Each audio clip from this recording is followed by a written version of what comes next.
Hello everyone, it's another cake order. Yung order ng cake natin is customer na natin dati pa. Marami na siyang beses naka-order sa atin. Tapos itong order niya na to, sobrang big order to para sa akin kasi hindi naman ako laging may ganito laking order kasi yung order niya is 2-tier na may kasamang 50 pieces na cupcake na may solo boxes. Tapos, ang ginawa ko dyan, Chocomoy yung pinaka-ilalim niya, yun ang flavor niya. Tapos yung pinaka-top, chocolate chiffon ang ginawa natin. Kaya kahit hindi na siya natin lalagyan ng cake board sa pinaka-second layer niya, okay lang. Kahit direct to the cake na natin. So, ayan, ang ating cake. Nailagay na natin siya. At the same time, medyo nag-struggle ako dito sa cake na to. Kung tama ba na pinagpatong ko na talaga sila o kaya naman dapat hiwalay na lang tsaka ko siya ilalagay. Kasi yung color ng pinaka-top natin is darker, kulay brown or chocolate. So, ayan, ilagay ko muna yung kanyang another color.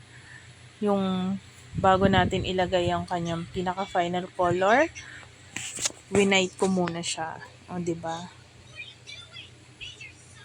Mas gusto kong nakalagay na kasi siya ng buo kaysa yung ilalagay natin ng gawa na. Tapos nilagyan ko lang siya dyan ng barbecue stick ng 3 peraso.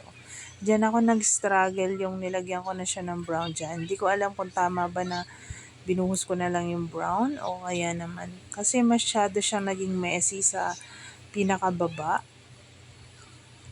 So, ayan. Tapos nung sabi ko, dapat ibang ang ginawa ko na lang.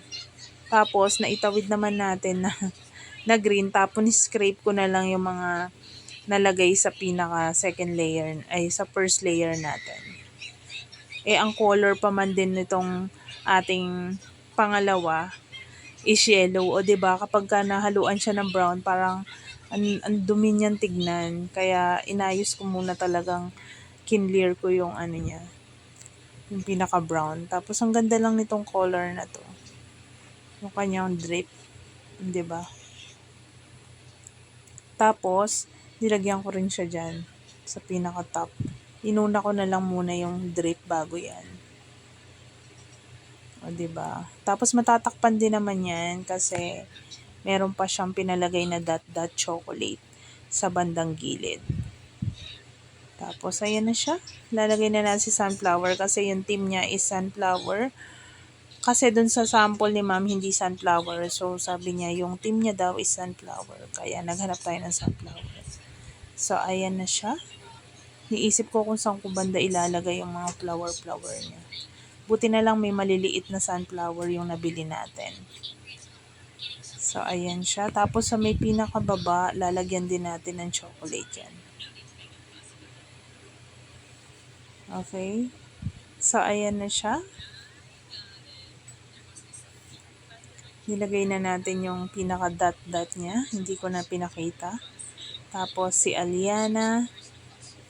Ayan. Diba? Ayan na. Tapos, ang cute ni request niya, clear ang kanyang box para sa cake para kitang-kita na talaga siya. So, ayan na siya. Si Aliana Yaksin. O, diba? Ang cute. Ang cute ng cake niya. So, ayan na ang kanyang finished look ang ating cake. Nilagyan ko lang siya yung flower na white. Fondant na lang po yan. So, ayan na siya yung ating cake na transparent. Ang ganda lang. Lakas makasosyal ng ating box, cake box. O, diba? Ang ganda. And then, ito naman yung kanyang 50 pieces cupcakes. O, diba? Thank you for watching. Don't forget to